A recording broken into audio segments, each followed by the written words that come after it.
ଶାଶୁ ଘରେ ଦିନକୁ ଦିପଟ ରୁଟି ଖାଇବାକୁ ଦେଉନଥିଲେ ବୋହୂକୁ। ବୋହୂ ନିଜ ଚେଷ୍ଟାରେ ସେମାନଙ୍କୁ ଦେଲା ଉଚିତ ଦଣ୍ଡ। କାହାଣୀଟି ଆଖିରେ ଲୁହ ଏବଂ ମନରେ ପ୍ରେରଣା ଭରିଦେବ। କାହାଣୀଟି ପୁରା ଶୁଣନ୍ତୁ।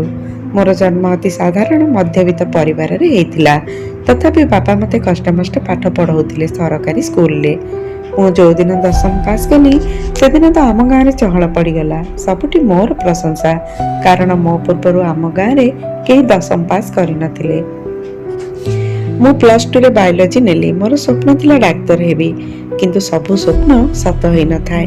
ଠିକ୍ ସେମିତି ମୋର ସବୁ ସ୍ୱପ୍ନ ହେଇକି ରହିଗଲା। ଯୋଉଦିନ ବାପା କହିଲେ ଭଲ ପ୍ରସ୍ତାବଟେ ଆସିଛି ଆମ ସବିତା ପାଇଁ, ତାର ବାହାଘର କରିଦେବା। ମୁଁ ମନା କଲି, ମୋର ବାହାଘର କରନି ବାପା, ମୁଁ ପଢ଼ିବାକୁ ଚାହୁଁଛି। ତୁ କ'ଣ ଜାଣିଛୁ ରେ ମା, ସେମାନେ ବହୁତ ବଡ଼ ଲୋକ, ଆମେ ସେମାନଙ୍କ ଆଗରେ କିଛି ନୁହଁ କହିଲେ ଚଳେ। ତୁ ବହୁତ ଭାଗ୍ୟବାନ ଯେ ତୋ ପାଇଁ ଏତେ ବଡ଼ ଘରୁ ପ୍ରସ୍ତାବ ଆସିଛି। ଖାଲି ସେମାନେ ତତେ ପସନ୍ଦ କରିଦେଲେ ହେଲା।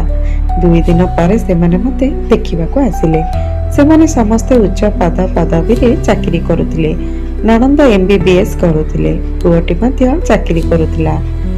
ବାପା ଆଉ କିଛି ନ ଭାବିକି ହଁ କରିଦେଲେ। ଥରଟେ ବୁଝିବାକୁ ଚାହିଁଲେନି ଯେ ପୁଅ ଯାହା ହାତ ଧରି ମୋ ଝିଅ ଜୀବନ ବିତେଇବ ସେ କେମିତି, ତାର ବ୍ୟବହାର ଚାଲିଚଳନ କେମିତି। ପୁଅ ଘର ଲୋକ ମଧ୍ୟ ମୋତେ ଦେଖିବା ପରେ ପସନ୍ଦ କରିନେଲେ। ଠିକ୍ ତା ପରଦିନ ମୋର ନିର୍ବନ୍ଧ ହେଲା। ସେଦିନ ମୁଁ ମୋ ବଡ଼ ଭଉଣୀ ପାଖେ ବସିଥାଏ। ହଠାତ୍ ପୁଅଟି ତା ଭଉଣୀକୁ ଆଣିକି ମୋ ସାଙ୍ଗେ ପରିଚୟ କରେଇଲା। ସେ ମୋତେ ହାଏ କହିଲେ। ମୁଁ କିନ୍ତୁ ଯେହେତୁ ଗାଁ ପାଣି ପବନରେ ପଢ଼ିଥିଲି, ମୋର ସଂସ୍କାର ଥିଲା ନମସ୍କାର କରିବା, ତ ମୁଁ ନମସ୍କାର କଲି। ପୁଅଟି ଉତ୍କ୍ଷିପ୍ତ ହେଇକି କହିଲା, ଗୱାର ମୂର୍ଖ, ଏତିକି ଜାଣିନ କିଏ ହାଏ କଲେ ତାକୁ ହାଲୋ କୁହାଯାଏ, ନମସ୍କାର କରାଯାଏନି। ପୁଅଟିର ଏମିତି କଥା ମୋ ହୃଦୟକୁ ବହୁତ ବାଧିଲା। ମୁଁ ଏମିତି ଗୋଟେ ଖରାପ ବ୍ୟବହାର କରୁଥିବା ବଦରାଗୀ ପିଲାକୁ ବିବାହ କରିବାକୁ ଚାହୁଁନଥିଲି।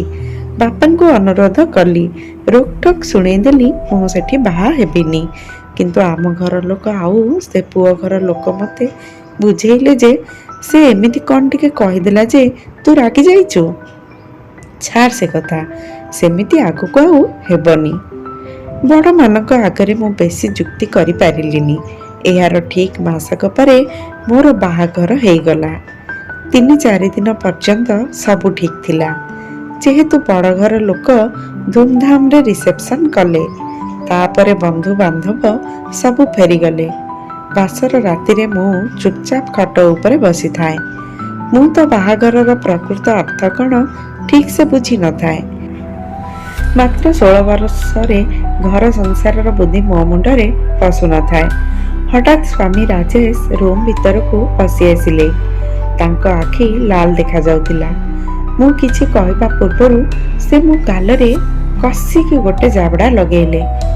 ମୁଁ ପୁରା ନିର୍ବାକ ହେଇଯାଇଥିଲି। ମୋର ଭୁଲ କ'ଣ ଥିଲା? ରାଜେଶ ନିଶାରେ ଥିଲେ। ପ୍ରଥମ ରାତିରୁ ବୁଝିବାକୁ ବାକି ରହିଲାନି ଯେ ରାଜେଶ ମଦୁଆ। ଅନେକ ଝିଅଙ୍କ ସହ ତାଙ୍କର ସମ୍ପର୍କ। ବଦରାଗୀ। କାନ୍ଦି କାନ୍ଦି ମୋର ରାତି କଟିଲା। ଭାବିଲି ହୁଏତ ଘରର ଅନ୍ୟ ଲୋକ ଭଲ ହେଇଥିବେ, କିନ୍ତୁ ମୋର ସେଇ ଧାରଣା ଭୁଲ ପ୍ରମାଣିତ ହେଲା। ସକାଳୁ ଶାଶୁମା କହିଲେ, ଘରର ସବୁ ଦାୟିତ୍ୱ ତୋର, ରୋଷେଇ, ଘର ସଜା, ଲୁଗା ସଫା, ସବୁ କିଛି। ହଁ, ସଫା ସୁତୁରା ପ୍ରତି ଧ୍ୟାନ ଦେବୁ, ଆମକୁ ଅପରିଷ୍କାର ପସନ୍ଦ ନାହିଁ। ନଣନ୍ଦ କହିଲେ, ମା ତୁ କାହାକୁ ସଫା ରହିବା କଥା ଶିଖଉଛୁ? ଇଏ ଗାଁର ଗବାର ଲୋକ, ସଫାର ଅର୍ଥ କ'ଣ ଜାଣନ୍ତି? ନଣନ୍ଦଙ୍କ ବ୍ୟବହାର ମୋ ଆତ୍ମସମ୍ମାନକୁ ଗଭୀର ଆଘାତ ଦେଲା। ମୋତେ ସେଇ ଘରେ ଗୋଟେ ଚାକରାଣୀ ଭଳି ବ୍ୟବହାର ମିଳୁଥିଲା।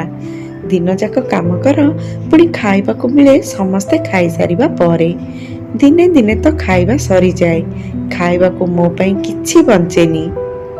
ସେଥିପାଇଁ ମୁଁ ଦିନେ ଦିନେ ରୁଟି ଲୁଚେଇକି ଶାଢ଼ୀରେ ରଖିଦିଏ, ଆଉ ବାଥରୁମରେ ଲୁଚେଇକି ଖାଏ। ମୋ ମା କଥା ବେଶୀ ମନେ ପଡ଼େ।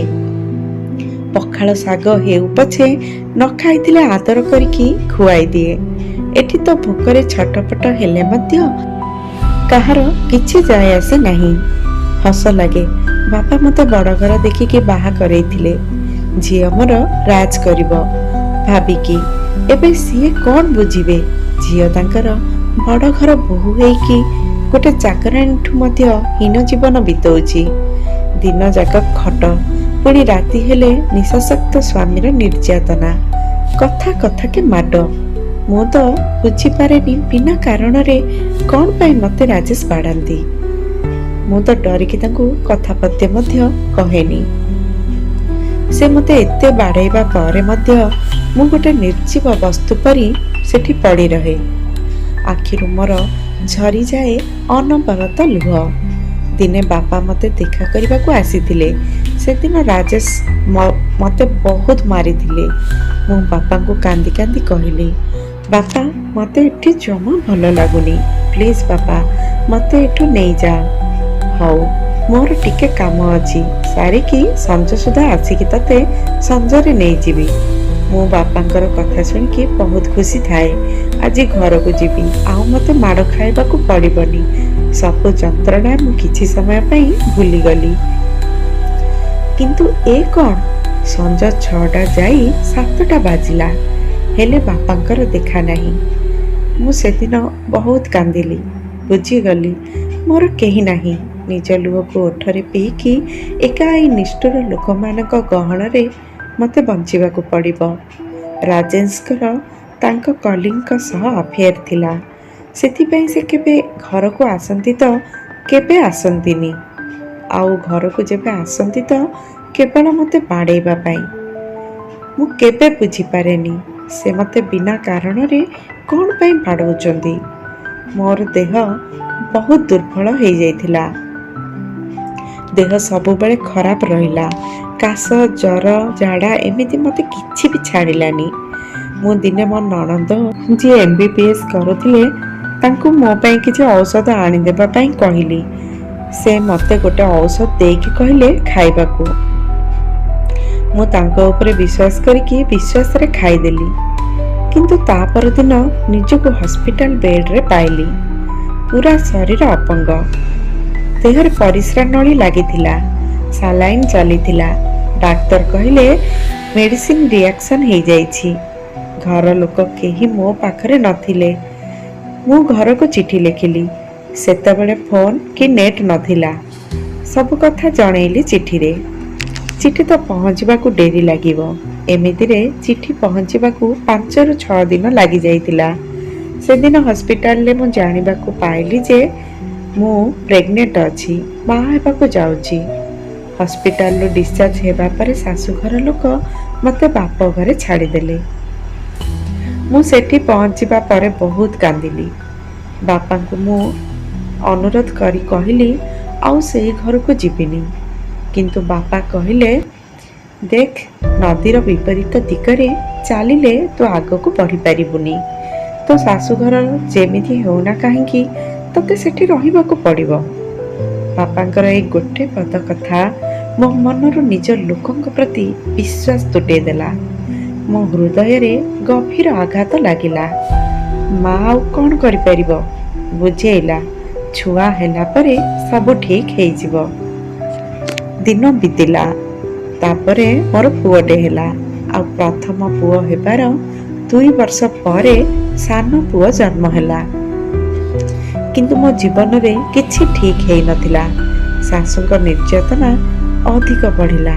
ଘରର ସବୁ କାମ, ଛୁଆମାନଙ୍କ ଦେଖାରଖା, ତା ସହ ସ୍ୱାମୀଙ୍କ ଅବହେଳା ମୋ ମନକୁ କ୍ଷତ ବିକ୍ଷତ କରିଦେଲା। ମୋ ପିଲାମାନଙ୍କ ଦାୟିତ୍ୱ ମୁଁ ଠିକ୍ ସେ ନେଇପାରୁନଥିଲି। ଦିନେ ମନ ହେଲା ମୁଁ ମୋ ଜୀବନ ଶେଷ କରିଦେବି। ସାନ ପୁଅ ଶୋଇଥାଏ।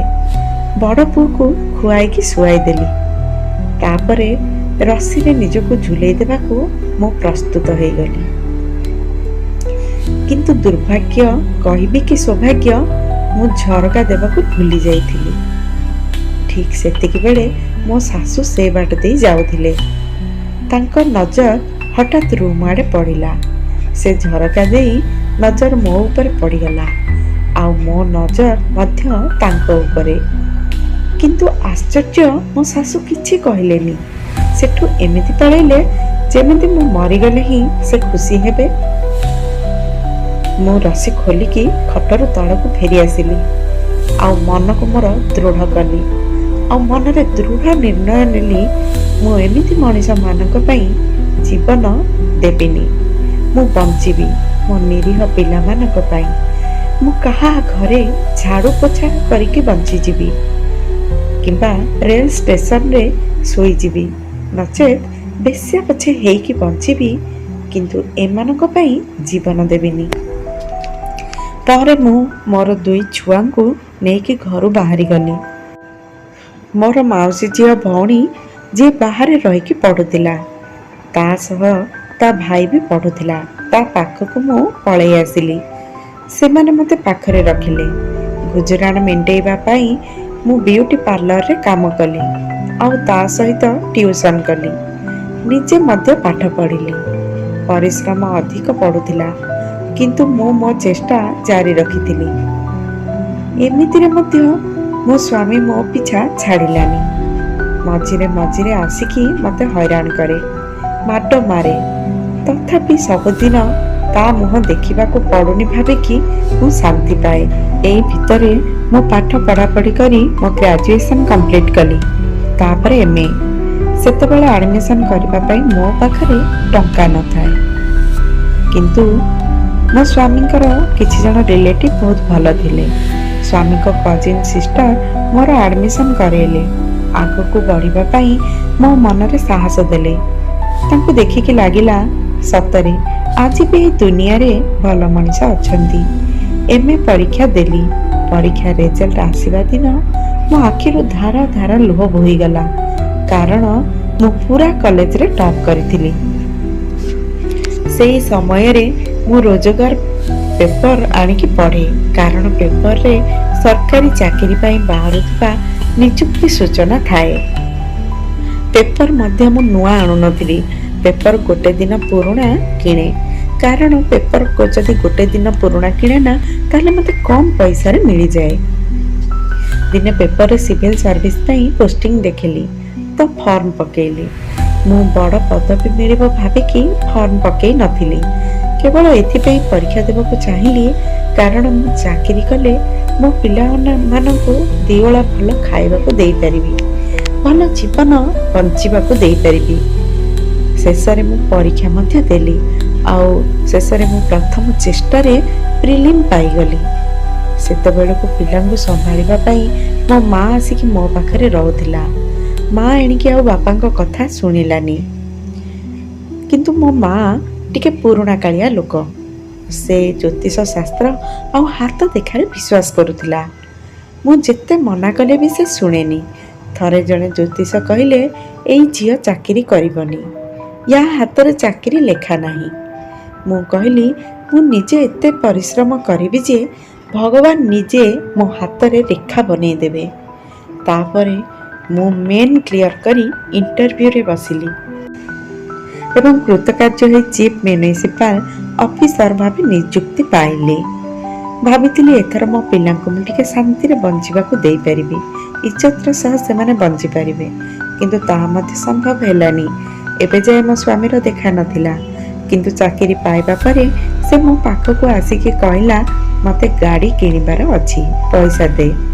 ମୁଁ ମନା କରିବାକୁ ଡରୁଥିଲି, କାଳେ ମାରପିଟ କରିବ ତ ମୋର ସମାଜରେ ଇଜ୍ଜତ ରହିବନି। ମୁଁ ତାକୁ ଟଙ୍କା ଦେଇଦେଲି, କିନ୍ତୁ ମନରେ ସବୁବେଳେ ଭୟ ଆଉ ଦୁଃଖ ରହୁଥିଲା। ଏଇ ଭିତରେ ମୋର ବହୁତ ଅଫିସରଙ୍କ ସହ ପରିଚୟ ହେଲା, ସମାଜରେ ମୋର ପ୍ରତିଷ୍ଠା ବଢ଼ିଲା, ସମସ୍ତେ ମୋତେ ଚିହ୍ନିଲେ ଆଉ ଜାଣିଲେ।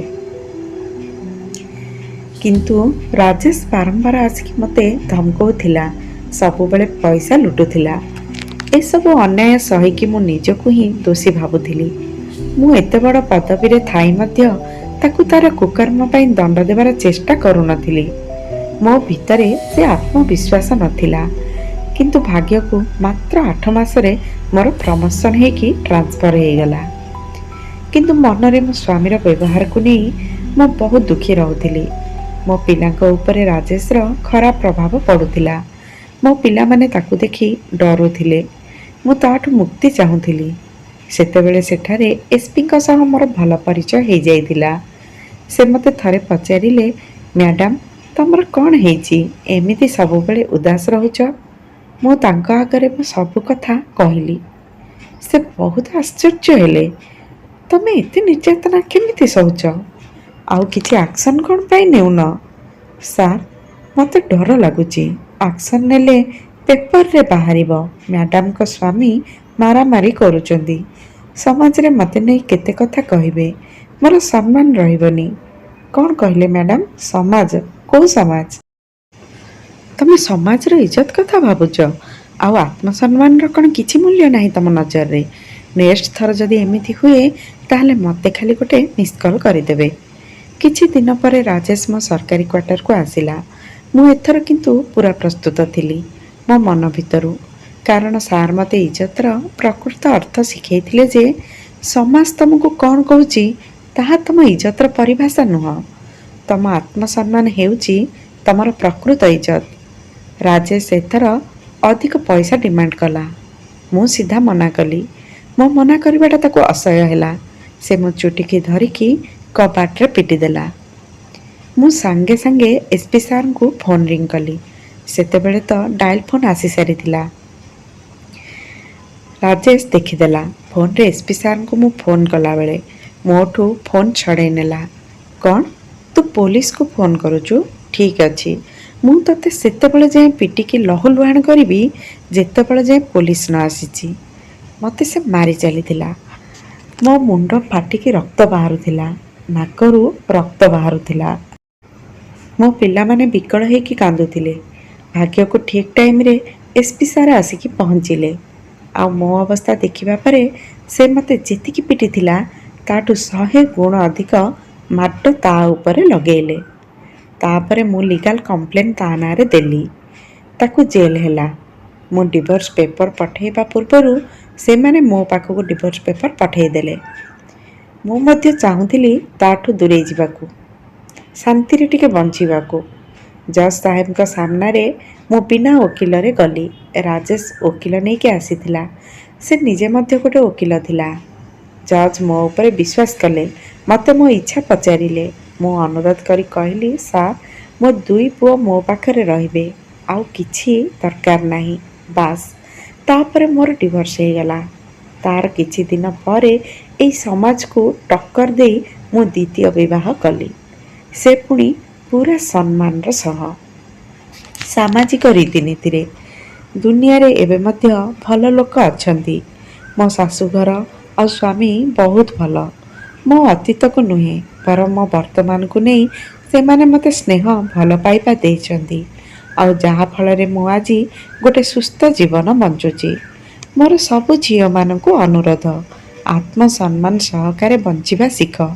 ସମାଜ କ'ଣ କହିବ, ସମ୍ପର୍କୀୟ କ'ଣ କହିବେ, ଲୋକ କ'ଣ କହିବେ ଭାବି ନିଜ ଜୀବନକୁ ନଷ୍ଟ କରନି।